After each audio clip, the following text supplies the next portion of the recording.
ki khubor ka Bate CTV. Lawan Rashapi ta ka Frank Motors.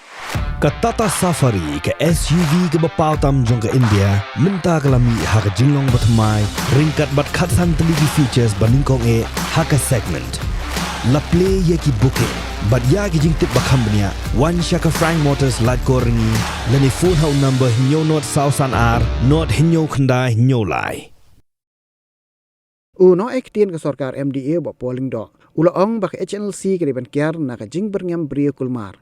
Namar ba kipat ba ke latip lot ya ka Jingpang jong ka Mccl. Ula keren ni kani hadian ba ke Hnlc ke la Birngem ya MLA ka sora upa given Melim. Comment on something with that kind of radical stand, and in any case, peace talks are on.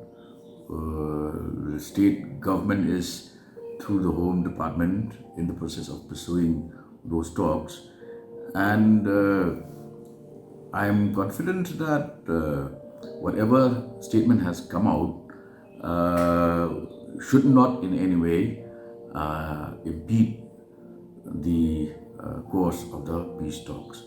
And since the Hnlc has not actually declared that it is putting a stop or closing its door to the peace talks, so those talks are still very much in the on the right course. You don't make calls like that, and in any case, people of the state are intelligent enough to understand what led to the various ills that plague the Mccl. And it's not a single individual. It's an entire set of events which Mr. Gavin has also clarified on.